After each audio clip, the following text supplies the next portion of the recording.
Morning बच्चों, welcome to our YouTube channel CV campus study circle. भाई बड़े दुख की बात है, बहुत कुछ कहना पड़ रहा है। अब हम दूसरों की क्या बात करें, हमारे ही पढ़ाए हुए बच्चे आज यूट्यूब पे पढ़ नहीं रहे हैं। बहुत ही दुख, वीडियोस पे बहुत कम ही मतलब एटलीस्ट 50 एबव जो है सब्सक्राइबर हुए हैं, और 50 एबव सब्सक्राइबर में व्यूज़ कितने आ रहे हैं? 2, 3, 4, 5 ऐसे व्यूज़ आ रहे हैं 2 दिन के अंदर। ये तो स्थिति है। कहने का मतलब ये है कि कोई पढ़ नहीं रहा है घर पे। 100 को सीधी बात ये है। चलिए उसका भी कुछ सलूशन निकालते हैं हम, ठीक है। जो पढ़ेगा ठीक है, नहीं पढ़ेगा तो उसको बाहर कर दिया जाएगा, ठीक है। एक बार सबको वार्निंग दे देते हैं, ठीक है। चलो आज अगली वीडियो लेकर चलते हैं हम। वर्ब पार्ट 2 बन चुका है, वर्ब पार्ट 3 की ओर चलते हैं। और पढ़ो चाहे ना पढ़ो यार, अब थोड़ा सा हम लोग क्या करेंगे, जब तुम लोग नहीं पढ़ोगे तो हम लोग अपने हिसाब से काम करेंगे। क्या करेंगे, कुछ थोड़ा सा जो भी है, चलिए देखते हैं, कुछ ना कुछ उपाय तो करना ही है। देखिए जो वर्ब पढ़ा रहे थे हम, वर्ब में बताए थे कि वर्ब की जो होती है वो 2 स्टेज होती है। वर्ब की 2 स्टेज होती है। एक स्टेटिव होता है, स्टेटिव स्टेट, ठीक है, और ये होता है एक आता है एक्शन स्टेट। इसमें जो है देखिए, एक्शन स्टेट में जो सब्जेक्ट है वो एक्शन करता है, और इसमें जो है सब्जेक्ट एक्शन नहीं करता है। मतलब इसमें जो है इसके भी 2 पार्ट हैं। इसमें स्टेट ऑफ बीइंग था, सब बताए हैं, देख लो।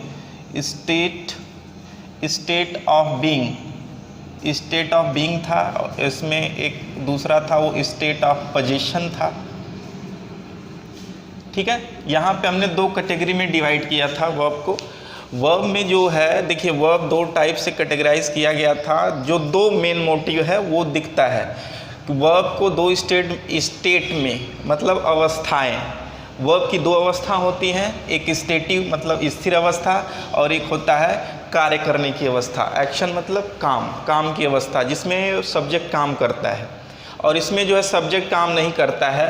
तो इसको 2 कैटेगरी में डिवाइड किया गया है, स्टेट ऑफ बीइंग और स्टेट ऑफ पोजीशन। इसमें जो है सब्जेक्ट के होने की बात, बीइंग मतलब होना, तो इसमें सब्जेक्ट के होने की अवस्था बताई जाती है कि सब्जेक्ट क्या है। और इसमें जो है स्टेट ऑफ पोजीशन मतलब होता है अधिकार, और इसमें ये दिखाया जाता है कि सब्जेक्ट के पास क्या है, ठीक है। इसमें बताता है कि सब्जेक्ट क्या है, इसमें बताता है कि सब्जेक्ट के पास क्या है। अब देखो, एक्शन स्टेट के भी 2 स्टेट होते हैं। एक होता है डूइंग नेचर, सब्जेक्ट का क्या होता है, एक डूइंग नेचर होता है, और एक होता है हैपनिंग नेचर होता है, ठीक है। एक जो है डूइंग नेचर होता है, और एक जो होता है हैपनिंग नेचर होता है, ठीक है।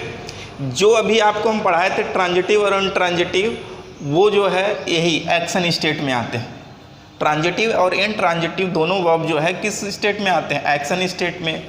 और जो आपको हेल्पिंग वर्ब बताए हैं, हेल्पिंग वर्ब, वो आपके स्टेटिव स्टेट में आते हैं। कहने का मतलब जो मेन वर्ब होता है वो किस स्टेट में आता है, एक्शन स्टेट में। और जो हेल्पिंग वर्ब होता है वो हेल्पिंग वर्ब जो होता है वो स्टेटिव स्टेट में आता है, ठीक है। तो डूइंग नेचर से मतलब क्या, कि सब्जेक्ट कुछ काम करेगा। जैसे हमने कहा ही गोज़ टू स्कूल, भाई अब यहाँ पे देखो काम कर रहा है, ही काम कर रहा है। क्या काम कर रहा है, स्कूल जाने का। लेकिन हमने जब कहा कि रमेश डाइड यस्टरडे, ठीक है। चलो एक और लिख लो, ही फॉल्स इन लव, ठीक है। अब देखो इसमें क्या सब्जेक्ट काम कर रहा है कि आखिर सही मानो तो ही डाइड वह मर गया। अब इसमें क्या बता रहा है आपको कि सब्जेक्ट के साथ क्या हो रहा है। इसमें क्या बता रहा है कि सब्जेक्ट के साथ क्या हो रहा है, और इसमें ये बता रहा है कि ये जो वर्ब बता रहा है कि सब्जेक्ट क्या कर रहा है, ठीक है। तो सब्जेक्ट क्या कर रहा है, तो डूइंग नेचर, और सब्जेक्ट के साथ क्या हो रहा है तो वो कौन सा नेचर हो गया, हैपनिंग नेचर। देखो रट्टा मारने से कुछ नहीं होने वाला है, पहली बात समझ लीजिए कि रट्टा मारोगे कुछ भी नहीं समझ में आएगा, कुछ भी नहीं जानोगे। जब इसके बेसिक कंसेप्ट को जानोगे तो अपने आप कहीं भी किसी समय जो है रट्टा मारने की ज़रूरत नहीं है। और जो है यहाँ पे इसको इंट्रांजिटिव बोला जाएगा, ये भी इंट्रांजिटिव है। कहने का मतलब ट्रांजिटिव इंट्रांजिटिव तो आप ऑब्जेक्ट के रिस्पेक्ट में देखोगे, ठीक है। अब ही फॉल्स इन लव, मतलब वो प्यार में गिर गया, तो बताइए यहाँ पे सब्जेक्ट के साथ क्या हो रहा है, वही ना बता रहा है भाई। सब्जेक्ट के साथ क्या मतलब सब्जेक्ट के साथ क्या हो रहा है यहाँ पे। जैसे लिख लो, चलो रवि ऐसे लिख लो तो बहुत अच्छा समझ में आएगा। रवि फॉल्स इन लव, मतलब वो प्यार में गिर गया, ठीक है। तो कहने का मतलब यहाँ पे भी तो ये भी बता रहा है कि रवि के साथ क्या हो रहा है, यहाँ पे बता रहा है कि नहीं। तो ये भी आपका हैपनिंग नेचर हो गया, ये भी आपका हैपनिंग नेचर हो गया, ये भी हैपनिंग नेचर हो गया, और ये आपका क्या हो गया, ये आपका डूइंग नेचर हो गया। तो जो मेन वर्ब होते हैं उसके दो नेचर होते हैं, वो वर्ब जो है डूइंग नेचर का हो सकता है या फिर हैपनिंग नेचर का, ठीक है। और कभी कभी ऐसा भी हो सकता है कि वर्ब डूइंग नेचर और हैपनिंग नेचर दोनों का हो जाए, ठीक है। तो वो तो बात की बात है। कभी कभी ऐसा भी होता है कोई वर्ब ट्रांजिटिव होता है, इंट्रांजिटिव भी, दोनों हो सकता है, तो वो तो उस पर मैटर करता है, ठीक है। तो यहाँ तक हम लोग डिस्कस किए थे, ये दो स्टेट भी हम बताए थे डूइंग नेचर का। आप वर्ब यही इसी टाइप से इतना ही वर्ब आपको पढ़ना है और इसी का कंसेप्ट समझना है आपको, ठीक है। तो चलिए हम लोग कल हम बोले थे कि आपको ट्रांजिटिव और इंट्रांजिटिव में डिफरेंस बताया जाएगा, मतलब एक एक करके ट्रांजिटिव पढ़ो, इंट्रांजिटिव पढ़ो, उसके बाद लिंकिंग वर्ब पढ़ो, लिंकिंग वर्ब के बाद फिर हेल्पिंग वर्ब में पढ़ाएंगे। हेल्पिंग वर्ब पढ़ाया जाएगा जिसमें आपको टेंस पढ़ाया जाएगा और मोडाल भी पढ़ाया जाएगा, ठीक है। उसके बाद आपको मेन वर्ब में पार्टिसिपल्स पढ़ाया जाएगा। पार्टिसिपल्स में या फिर आप नॉन फाइनाइट पूरा पढ़ लेना, उसमें नॉन फाइनाइट वर्ब पूरा पढ़ा दिया जाएगा आपको, ठीक है। लेकिन भाई देखो अब थोड़ा सा सलेबस को जो है आगे बढ़ाने की कोशिश करते हैं, ठीक है। थोड़ा सा बेसिक समझने की कोशिश करो। रिस्पांस तो कुछ हाँ नहीं रहा आप लोगों का, लेकिन अब क्या करें, पढ़ाना तो है ही, ठीक है। चलो हम लोग देख लेते हैं कि ट्रांजिटिव और इंट्रांजिटिव में क्या डिफरेंस होता है। देखो हमने बताया था कि ट्रांजिटिव वर्ब वो वर्ब होता है, ट्रांजिटिव वर्ब वो वर्ब होता है, ये भी मतलब ये एक्शन वर्ब होता है। ट्रांजिटिव वर्ब कौन सा वर्ब होता है, एक्शन वर्ब, मतलब इसमें आएगा, जान लो, ये वर्ब की सेकेंड स्टेज में आएगा, एक्शन स्टेट। ट्रांजिटिव वर्ब कौन से स्टेट में आएगा, एक्शन स्टेट में। और इंट्रांजिटिव भी आता है, ठीक है, ये एक्शन होता है, ये जो है एक्शन में ये डूइंग नेचर का होता है। ट्रांजिटिव वर्ब हमेशा कौन सा नेचर का होगा, डूइंग नेचर का होगा। और इंट्रांजिटिव वर्ब जो होता है वो डूइंग नेचर के साथ साथ, पहले तो ये भी तो एक्शन वर्ब होगा, पहली बात ये जान लीजिए कि दोनों के दोनों कौन से वर्ब होंगे, एक्शन वर्ब होंगे, इसीलिए तो दोनों को एक्शन स्टेट में रखा गया है। ट्रांजिटिव वर्ब भी एक्शन शो करेगा और इंट्रांजिटिव भी एक्शन शो करेगा, लेकिन इसमें डूइंग और हैपनिंग दोनों नेचर होगा, ठीक है। इसमें जो डूइंग नेचर होगा, इसमें डूइंग और हैपनिंग नेचर दोनों होगा, ठीक है। तो डूइंग और हैपनिंग नेचर जैसे भाई एक्शन भी होगा और होने की भी बात कर दिया जाएगा। जैसे मान लो भाई बोलते हो कि दुकान खुली है, ठीक है, तो ये तो हैपनिंग हो गया ना। अब तुम दुकान को खोले तो ये तो डूइंग नेचर हो गया ना। बस यही डिफरेंस है, थोड़ा सा बस कहने का फ़र्क है, ठीक है। उसको बस यही होता है यार, थोड़ा सा बेसिक समझने की कोशिश करो। हम जहाँ लेवा जाना चाहते हैं आपको समझने की कोशिश करो यार। एक नंबर भी आपका कम नहीं होगा, इंग्लिश में हम गारंटी देते हैं, ठीक है। बिना विदाउट रीज़न हम आपको एक वर्ड भी, सिंबल, एक चीज़ भी नहीं बताने वाले हैं इंग्लिश में, ये जान लीजिए, ठीक है। लेकिन यार थोड़ा सा अब रिस्पांस की ज़रूरत है, अब उसके लिए हम एक्शन लेंगे, ठीक है। जो पढ़ना होगा वही ग्रुप में रहेगा, ठीक है।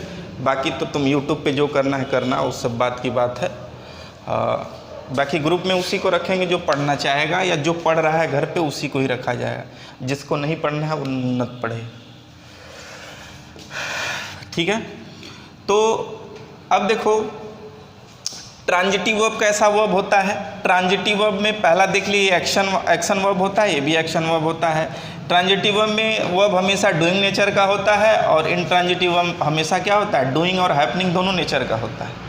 ठीक है, अब जैसे तीसरा देख लो, सब्जेक्ट वर्ब और ऑब्जेक्ट। देखो होता क्या है कि सब्जेक्ट काम करता है और सब्जेक्ट के द्वारा किया गया काम का प्रभाव इस पे पड़ता है और उसी को ऑब्जेक्ट कहते हैं। ठीक है, जैसे भाई ट्रांजिटिव इंट्रांजिटिव में ये भी डिफरेंस बता सकते हो कि सब्जेक्ट है और सब्जेक्ट वर्ब है और ऑब्जेक्ट है। तो सब्जेक्ट जब काम करता है तो कभी कभी उसका असर इस पे भी पड़ता है और कभी कभी सब्जेक्ट द्वारा किया गया काम सब्जेक्ट पे ही असर करता है। Once more let me repeat, कभी कभी ऐसा होता है कि सब्जेक्ट जो भी काम करता है उसका असर इस पे पड़ता है और कभी कभी ऐसा भी होता है सब्जेक्ट जो काम करता है उसका असर सब्जेक्ट पे स्वयं पड़ता है। जैसे बताइए, आप सो रहे हैं तो इसका असर किस पे पड़ेगा? आप पे ही ना। भाई जो भी चीज़ें, जो भी एक्शन कर रहे हो तुम, है तो ये है डूइंग नेचर ही, काम तो कर रहे हो सोने का। लेकिन बताओ कि सोने से क्या हमको कुछ फ़ायदा होगा? तुम्हारे सोने से नहीं, तुम्हारे सोने से तुमको ही फ़ायदा होने वाला है, हमको नहीं होने का। ठीक है, तो इसी को ही इंट्रांजिटिव वर्ब का बोला जाता है। जैसे मान लो जब भी सब्जेक्ट द्वारा किया गया एक्शन का प्रभाव इधर पड़ेगा, इस पे पड़ेगा, तब वो समझ लो कि वो ट्रांजिटिव वर्ब है। तब वो कौन सा वर्ब है? Transitive verb. लेकिन जब यही सब्जेक्ट द्वारा किया गया जो काम है, ठीक है, उसका असर सब्जेक्ट पे स्वयं पड़े तो वो इंट्रांजिटिव वर्ब होता है। Got the clear? Let me repeat once more. ठीक है, जब सब्जेक्ट द्वारा किए गए काम का असर, when action goes through from subject, ठीक है, when a subject do any action and its effect goes from subject to object, ठीक है, then it is transitive verb. ठीक है, कहने का मतलब ये है कि सब्जेक्ट के द्वारा किए गए काम का असर जो है, इफेक्ट जो है, वो किस पे पड़ता है? इस पे पड़ता है, तब वो ट्रांजिटिव वर्ब होता है। और जब सब्जेक्ट के द्वारा किया गया काम का असर जो है वो इसी पे पड़ता है, सब्जेक्ट पे ही पड़ता है, तब वो क्या होता है? इंट्रांजिटिव वर्ब होता है। ठीक है, लेकिन जैसे मैंने कहा कि ही इज़ स्लीपिंग, ठीक है, वह सो रहा है। ठीक है, अब बताओ भाई, ये जो है वर्ब, कुछ और भी लिख लो, नहीं तो कहोगे कि in the, on the bed लिखो, ऑन द बेड। ठीक है, he is sleeping on the bed.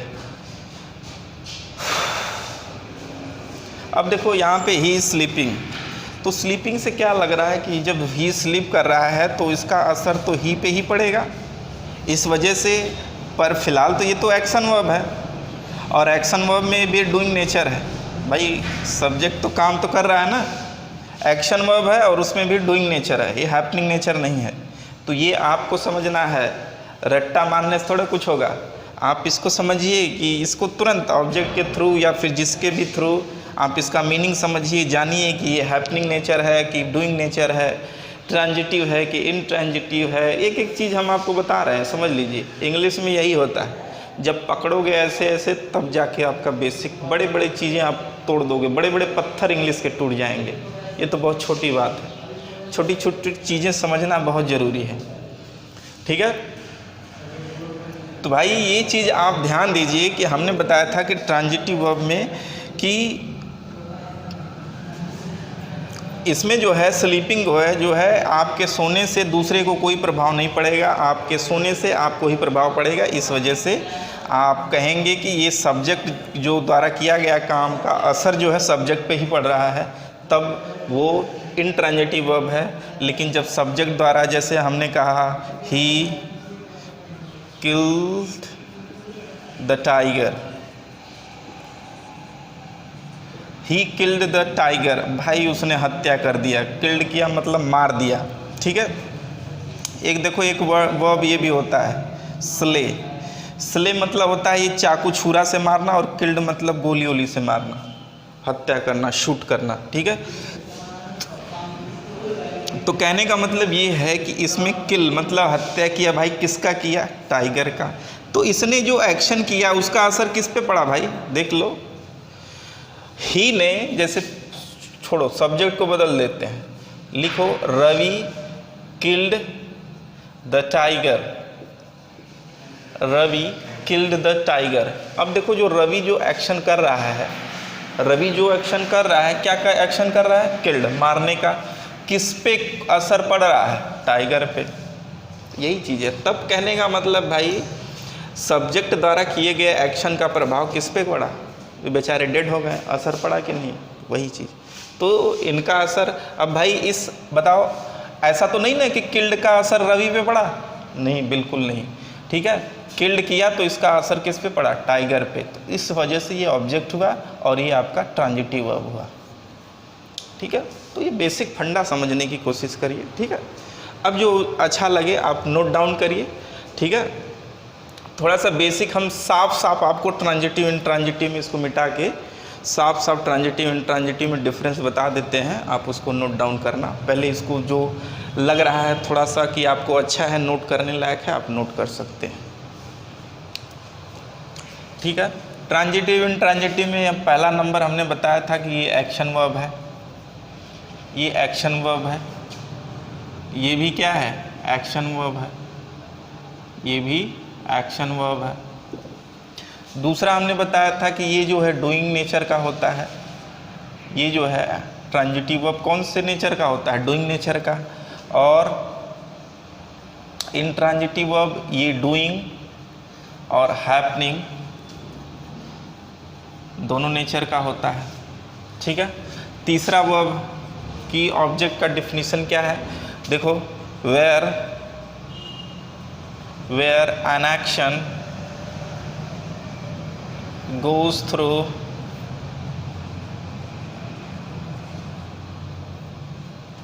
subject, where an action goes through from subject to object। ठीक है,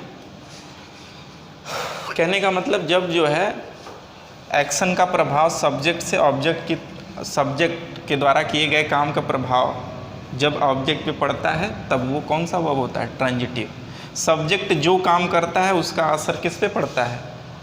ऑब्जेक्ट पे, तब उसको ट्रांजिटिव वर्ब। तो वो जो वर्ब होगा, जो एक्शन होगा या जो वर्ब होगा उसको क्या बोलोगे? ट्रांजिटिव वर्ब बोलोगे। इसमें देखो, where an action does not goes through from subject to object। ठीक है, इसमें होता है जस्ट का निगेटिव, मतलब सब्जेक्ट द्वारा किए गए काम का प्रभाव जो होता है वो ऑब्जेक्ट पे नहीं पड़ता है। ठीक है, तो इसलिए इसको क्या कहा जाता है? इंट्रांजिटिव वर्ब बोला जाता है। चौथा क्या है? We can make passive voice, we can make passive voice of transitive verb, we can make passive voice of transitive verb. और चौथा नंबर है, इसमें देखो चौथा नंबर, we can not make passive of intransitive verb. ठीक है, we can make passive voice of transitive verb and we can't make passive voice of intransitive verb. ठीक है, पांचवा देखो, we can use reflexive pronoun. Reflexive pronoun क्या होता है भाई? रिफ्लेक्सिव प्रोनाउन ये होता है हिमसेल्फ, हरसेल्फ, योरसेल्फ, देमसेल्व्स। ठीक है, ये जो होते हैं इस तरह के जितने भी होते हैं रिफ्लेक्सिव में, जैसे होता है कि पॉजेसिव केस के प्रोनाउन के साथ सेल्फ लगाया जाता है, सेल्फ लगा करके उसको क्या बनाया जाता है, रिफ्लेक्सिव प्रोनाउन। जैसे कहने का मतलब हिमसेल्फ, ये देखो ऑब्जेक्टिव केस का प्रोनाउन है, ही का ऑब्जेक्टिव केस ये है, इसमें सेल्फ लगा करके इसको क्या बनाया गया है, इसको जो है रिफ्लेक्सिव प्रोनाउन बनाया गया है। तो we can use reflexive pronoun after transitive verb as it is required. ठीक है, जैसी ज़रूरत हो, क्या हो, जैसी ज़रूरत हो, इसको ट्रांजिटिव वर्ब बोला जाता है। We can use reflexive pronoun after transitive verb as it is required. ठीक है, नेक्स्ट फिफ्थ नंबर, इसका जस्ट अपोजिट होता है, we can not use reflexive pronoun after intransitive verb.